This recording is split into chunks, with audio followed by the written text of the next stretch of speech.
హైదరాబాద్ నగరంలో task force పోలీసులు భారీ ఆపరేషన్ చేపట్టారు. మైలార్దేవపల్లిలో ఇద్దరు అంతర్రాష్ట్ర నేరగాళ్లను అరెస్ట్ చేశారు. Jubilee Hills zone task force Mailardevpally పోలీసులు మెహఫిల్ హోటల్ సమీపంలో నిందితులను అదుపులోకి తీసుకున్నారు.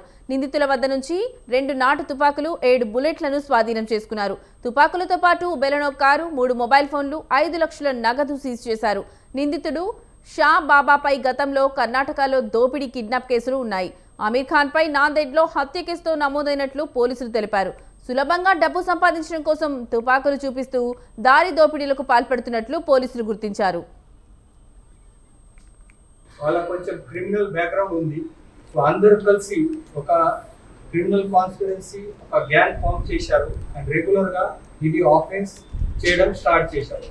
సో ఇంతకు ముందు కూడా ఈ ముదస్సర్ హుసేన్, ఆమీర్ ఖాన్, ఈ సూరజ్ సింగ్ అండ్ ఇద్దరు అక్యూజ్ పైన పాత కేసెస్ ఉన్నాయి. ఒకటి 24లో బసవ్ కళ్యాణ్ కర్ణాటక స్టేట్ లో ఒకటి ఆర్మ్స్ యాక్ట్ కింద రాబరీ, స్నాచింగ్ కింద ఒకటి కేసు బుక్ అయింది. తర్వాత సేమ్ 24లో మహారాష్ట్రలో హింగోలి డిస్ట్రిక్ట్ లో కూడా అది ఆర్మ్స్ యాక్ట్ కింద ఒకటి కేసు బుక్ అయింది. అక్కడ కిడ్నాపింగ్ చేశారు. ఒక పొలిటికల్ పర్సన్ కి కిడ్నాపింగ్ చేసి, పొలిటికల్ కమ్ బిజినెస్ పర్సన్ కి కిడ్నాప్ చేసి అది చేశారు.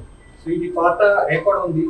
పబ్లిక్ లో కూడా ఈ శాంతి భద్రత కోసం, ఇక్కడ క్రిమినల్ యాక్టివిటీ కంట్రోల్ కోసం రెగ్యులర్ గా పని చేస్తూ ఉన్నారు.